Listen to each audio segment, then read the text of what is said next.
Well, when Devo first burst onto the scene in the late 70s and early 80s, the band was so polarizing that while Rolling Stone magazine labeled them fascist, David Bowie was an early booster, and Brian Eno signed on as their producer.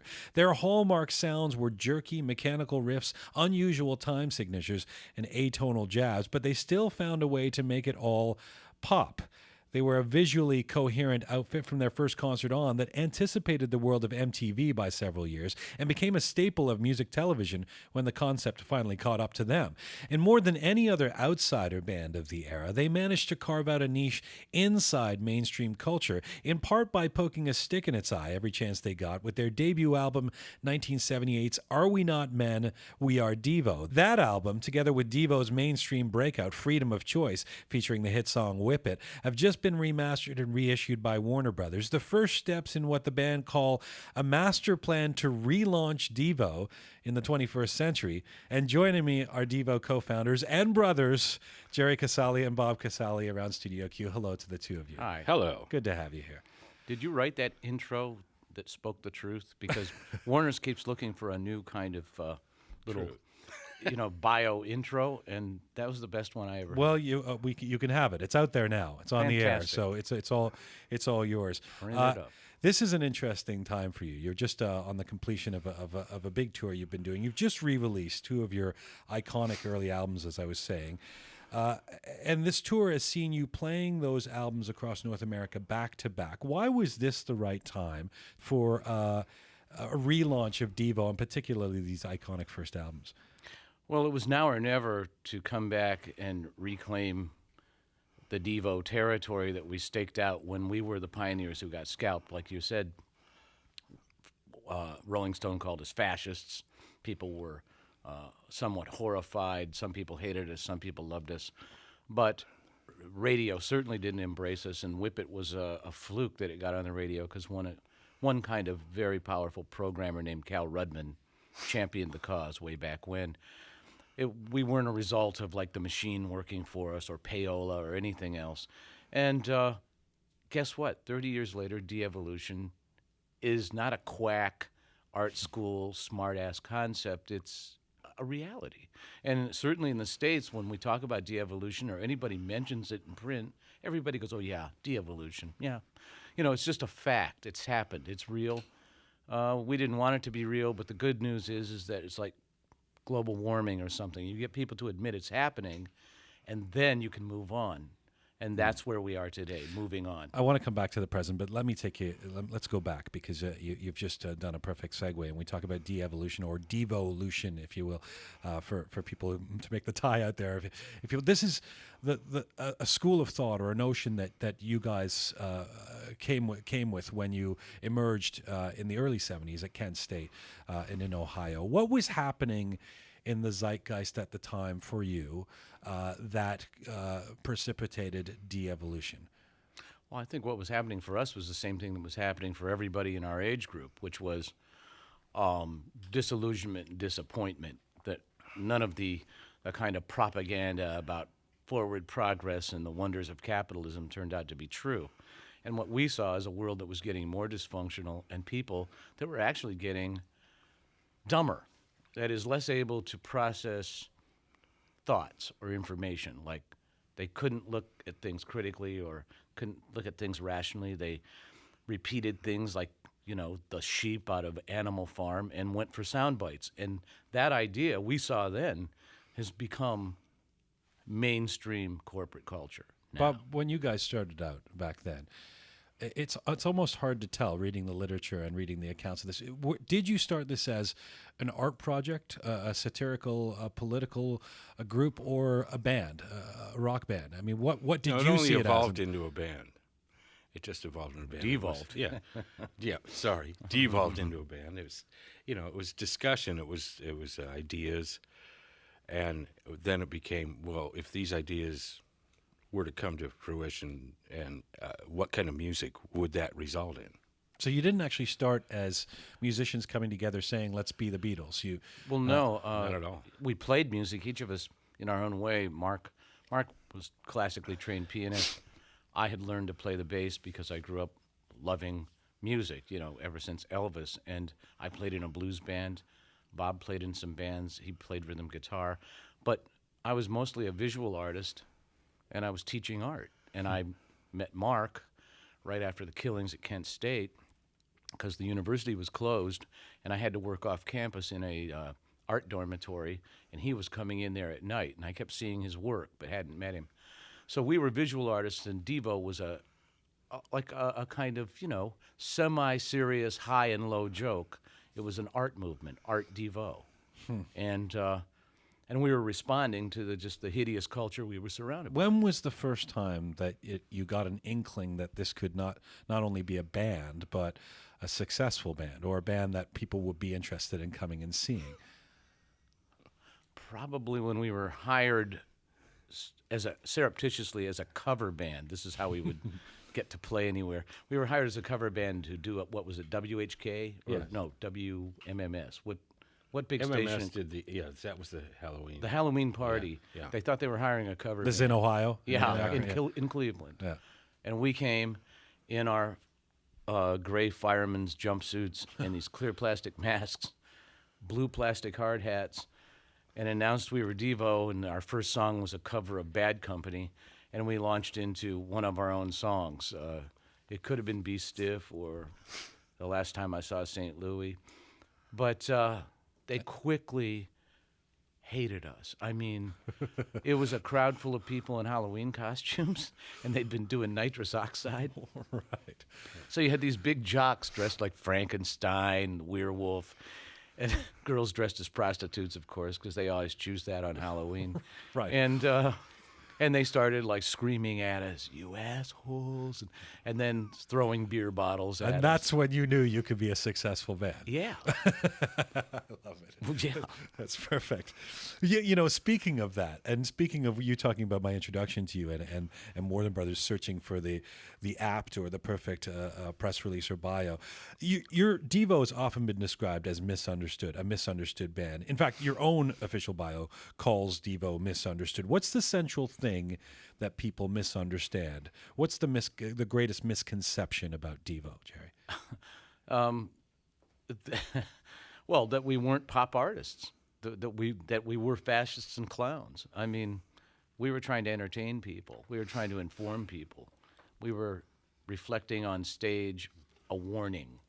We weren't those people. And it came at a time when they couldn't process that. We were heavily criticized for creating visuals with merchandise capabilities where people would want our yellow suits, they'd want our red hats, and we would combine videos with music and put them in the marketplace on VHS tapes. And all the rock press said we were sellouts and we weren't really rock and roll. And now today, everything we did in terms of branding yourself, being iconic, marketing yourself is absolutely expected, absolutely de rigueur. Because if you don't do that, you don't even exist. Did you enjoy, on some level, Bob, being misunderstood? Was that something that the There band... was of course, there was certain. I mean, not. We always strove to get the message straight, but nevertheless, playing shows, as a live venue is when you're misunderstood. Things happen, and they can be very funny and fun to be part of. Like, what was the name of the English festival that was so great? Nebworth. We were talked into playing Nebworth by Richard Branson, who thinks different according to Apple. I guess if you have another airline company and another sugary soda, you're a genius. But anyway, we played Nebworth in front of about 400,000 people. This is what late 70s? 1978 in the summer. And I think we followed, Kansas or Jefferson Starship or something like Genesis. Yeah. And we come out, Right. We come out in the white boiler suits, as they call them, with skateboard gear on, knee pads, elbow pads, because we would, the show was very physical and very choreographed, but kind of athletic. I mean, it was like going to a gymnasium for an hour. And they just started booing and screaming and throwing things. And the greatest thing about that was the stage was like 10 or 12 feet high, and there was a huge storm fence between us and the first row of people on the lawn. And the bottles and cans and pitchers were hitting other people in the crowd. So the crowd started never got fighting to with it. each other. Right. So we're playing and we're watching the crowd fist fight. You know, when it was supposed to be a peace and love. This became de rigueur for you. I remember hearing we played Jocko Homo off the top, and there's a story that you tell about the first times you were playing that in public at a Sun Ra party back in Ohio, and somebody actually came on stage and said, "This is not music." That's right. They grabbed the microphone and they, many expletives, go home, and started going after Mark. And so he started running from him, but with the mic going, "He's not a man. He's not a man. He's not a man." And we made him part of the act for a minute, and then he started trying to punch us out, and so our roadie grabbed him and took him off stage, and we were asked to quit. But see, then there's an interesting twist to this, because then you become a popular band, a very popular band with a big hit. Whip It was a huge Well, hit. on a right? cult level, we became. Yeah, but and then with MTV and Whip It, you were very, and so you do enter mainstream culture, and I'm thinking of in particular 1980s Freedom of Choice and Whip It. Was it hard to keep the ties and commitment to the anti-establishment notion of devolution or de-evolution as the band started to gain more success? Well, we're more like kind of the band who fell to earth. We were more like aliens that just almost felt like not alienated, but separated from what we were a part of. So we were looking at it the way you would study another species. And I think Whip It was just where we touched down for a moment. You know what I mean? And then we went right back out there into the Zolasphere because we didn't change. And as soon as we weren't just doing another Whip It, and as soon as we were speaking out against the right wing in America and the kind of like igniting the right Christian base, the right wing base, and fundamentalist religion, when Reagan came in, we were reviled by the press then because we were actually speaking to something and had an opinion. Even the music press, the liberal music press. Well, no, the liberal music press like that, yeah, of course. And how serious? I mean, everything that Devo has done seems to have this tongue-in-cheek or this satire or this messaging behind it. How serious were you as a band, Bob, at the time? I mean, when you did a song like Whip It, how important was it that your musical chops were there? Did you care about that stuff? No, it was very important to us because that's how it needed to be presented, is in its precise totality. Yeah, I think that's when we won people over live. They would go, "Oh my God, they really do this stuff, and it's precise and tight." They're like the robot version of James Brown and the Flames. We were funky white boys that were really tight, and we really could play. And we spent hours and hours and months in a basement in Akron, learning that and perfecting it and practicing every night before anybody saw it. Well, you talk about part of your calling card was the fact that you would come out on stage and shock people. People hadn't seen this before. These guys in these suits and the flower pot hats and the various ways that you presented yourself. After a while, people knew what to expect. They knew Devo, especially after the hit and after the early 80s. Did it become more difficult when you were no longer shocking people? Probably does. I mean, it's like anything. An artist has so much to say, They have so many ideas and so much talent, and they have a place in the marketplace, and you need to be embraced and supported. I mean, I see people that go on and on and on with no more ideas or nothing to say, but it's okay because everybody likes them. And at this point, we still have ideas, and we're about to unleash a lot more of them next spring. But I think that by partnering with Warner Brothers and an actual ad agency, we're going to try to ingratiate ourselves to society again. And we don't have to be shocking in a way that we were shocking, because now we're like the house band on the Titanic. We're your friends. We're going to play there for you until we all go down together. Do you see anything that's shocking and subversive in the mainstream of music today, in your opinion? No, I don't. I mean, I only see shockingly stupid. You know, What's shockingly stupid? just the message. You know, the message is drink all day, play all night. You know, You wish the band drugs and hoes. You know, that's the message. Consume, get rich or die trying. That seems to be the message. Just stupid consumption and nihilistic capitalism. No, well, not all bands are about that. Now you got your sensitive emo people that comb their hair forward. You're right. But there is that. Yeah. And they whine. You've touched on this a couple of times. You've touched on commercialism, and you've cheekily just talked about joining with ad companies and Warner. I mean, throughout your career, there seems to be this tension between the Devo ethos, the commentary on consumer and commercial society, and Devo's own commercialism. And you Right. talk about selling this stuff in the early on, and I would imagine that this came to an interesting head a few years back when a modified version of Whip It was used for the Swiffer commercial, Right. which you now say you regret making that decision. Tell me about we why. regret we didn't make that commercial. What does that mean? Oh, well, what I'm saying is we're part of what we talk about. And I think what you're getting at is the kind of, what's the word? There is a word for it. Hypocrisy?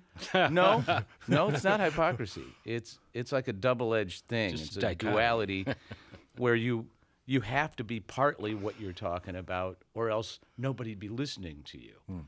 And when we did that merchandise, the difference was somebody else didn't do it to us. In other words, it wasn't cynical. It wasn't just a mug with Devo on it. It was custom stuff that nobody would make that we paid to have manufactured. You know what I mean? And it made people smile. They got it. They were in on it with us. You know, no other band offers a yellow suit or a red ziggurat hat called an Energy Dome. They leave it to some marketing company. Right. We didn't do that. The videos, I directed them. It wasn't like you bring in a slick director and he goes, okay, I'm going to make you guys look like rock gods. So the line is if the artists are involved in the creation of the merchandise, it's different. It's okay. I think if the artist is manipulating commercialism and the tools that corporate society abides by, then they are being Good what on an 'em. artist has to be in the context of our society. Jeff Koons is a great example as an artist of what he was able to do. One part of him, people find despicable. Right. But when you look at his work and the body of his work and what he's doing and how he insinuated himself into the culture, that was truly the art, beyond the craft of his pieces. But I noticed you went right by the Swiffer thing, though. You don't. Oh, no. Do you Swiffer- want to address the Swiffer thing? I guess what I'm asking, I mean, you don't Yeah. have to. You know, is how do you feel? How do you guys feel about the commercial use of music, especially music like yours that's supposed to be sending up the same culture it's being used to promote and sell? I think when we saw that commercial collectively, he can correct me if I'm wrong, we all came in to Mark's studio like in a few days later and started laughing about it. Because we thought, you know what, if we had tried to make a video that stupid that looked like that commercial with that woman dancing around, we would have been reviled, and we probably couldn't have gotten somebody to do that, you know, because we didn't have enough money to make them do it. So it looked to us more Devo than Devo. Right. That's the great thing about that.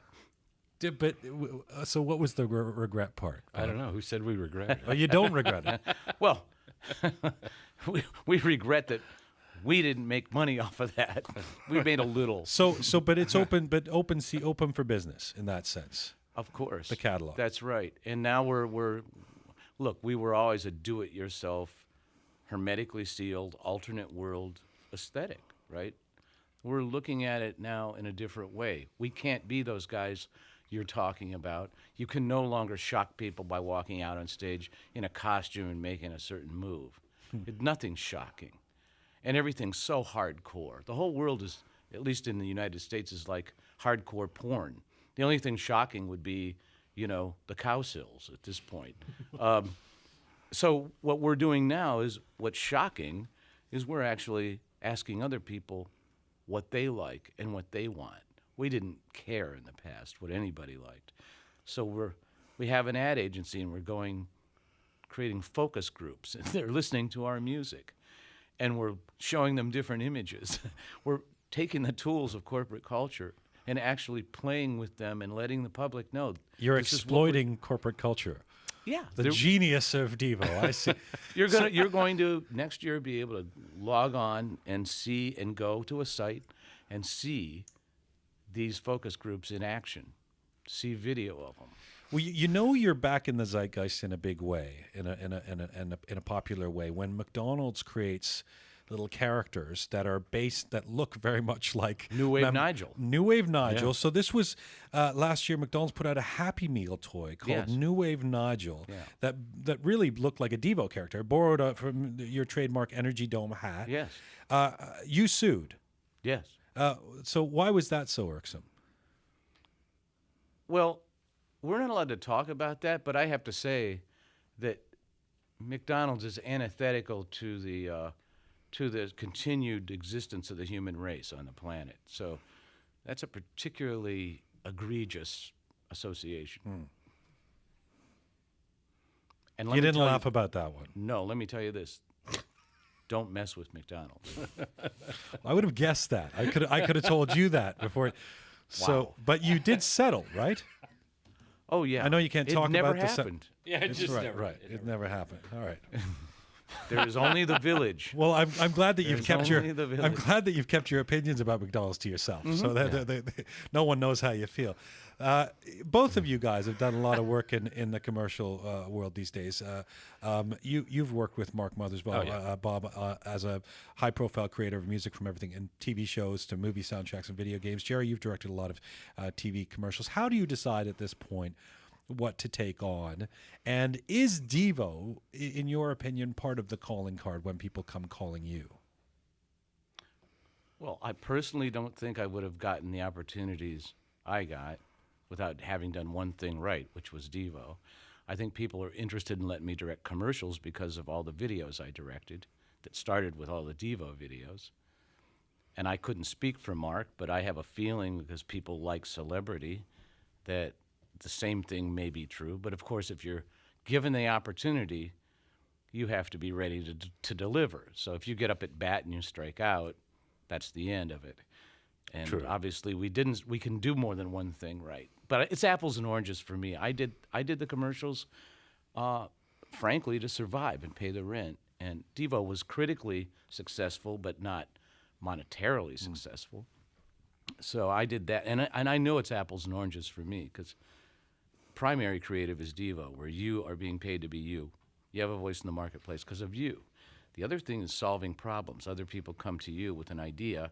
They don't know how to do it. They're looking to you to make that work, execution-wise. And that's not primary creative. What about you, Bob, when you and Yeah, Mark well, are picking it's the projects? same kind of thing where maybe people would initially come to you because of that connection, and because they want something that's not normal outside, and it's never what they end up wanting. They will hire you, and then eventually what they want is something much more in line with everything else. But maybe the initial contact came that way, but that's not what ends up happening. Tell me about this tour and where you guys are at now. Devo back out there. I mean, it must be interesting to be back in vogue in such a profound way, along with a lot of things 80s. What's that like for you? And how's the tour? How would you reflect on the tour you've just been on? It's been great because it's such an arcane concept to be asked to go on stage and recreate an album in totality in the order it was on vinyl at a time when there is no consciousness about vinyl. People have their iPods on shuffle. You go to iTunes and buy one song. Nobody cares what an artist intended or if there was some sequence. In fact, today artists don't have that intention themselves. So it's very funny. It's like going, it's like a performance art museum show. And what's nice is that we did something right long ago, right enough that people would like it now.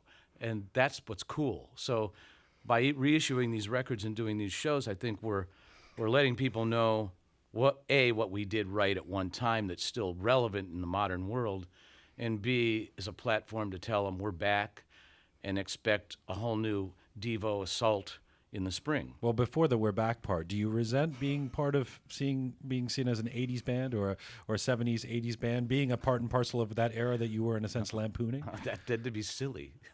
That's like resenting your age. It's like a fact. You were born Right. here. Devo was born here.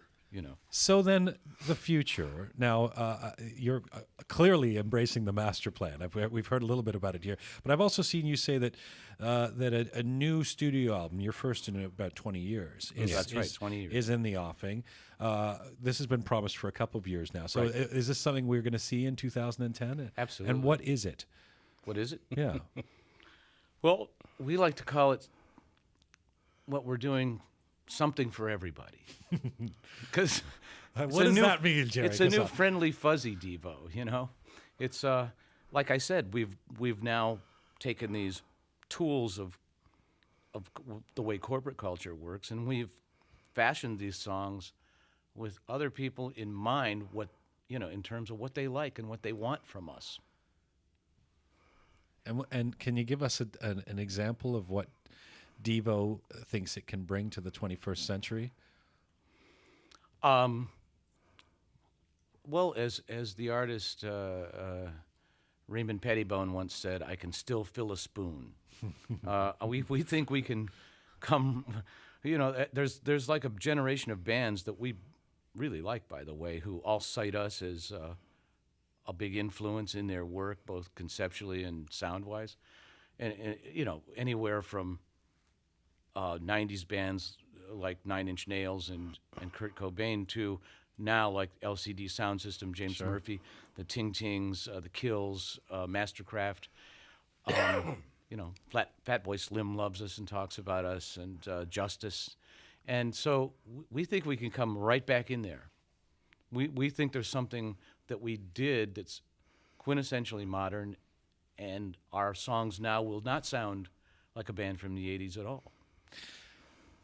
What have you guys learned, and what advice do you have about celebrity and about being the it person or the it band when you started getting booed off stage and being called fascist, and then you become the cool kids, and then your albums stop selling in the '80s. Now you're the cool kids again to generations who remember you, and probably new generations as well. Reflect on that, if you will. Well, you just try to stay at the table as long as you can, like in a poker game. And if you want to maintain any privacy, wear costumes. That's right. There's the advice. Are you having fun in all of this? I mean, is it actually fun I to be am. back on? Bob? No, it's fun. Yeah. It is It's fun. not it's the least convincing I've ever seen anyone say this is fun. You guys are rolling your eyes It's saying, fun. yeah, it's fun. No, it's true. Having fun. I don't know what to say. It's hard to act excited when you've been through the war, but yeah, it's fun. Well, listen, it's a great pleasure to have you guys here, and thank you. and thanks for making the time to come. Are in. you coming to see any of these? Of course I am. Of course I am. See the way he looked down when he said that? I No, no. I I'm did. a, You I'm averted the eyes. Listen, I'm a fan from. Don't say the 80s. Well, I am I'm an '80s child, so those videos that you made, I remember very well. Okay.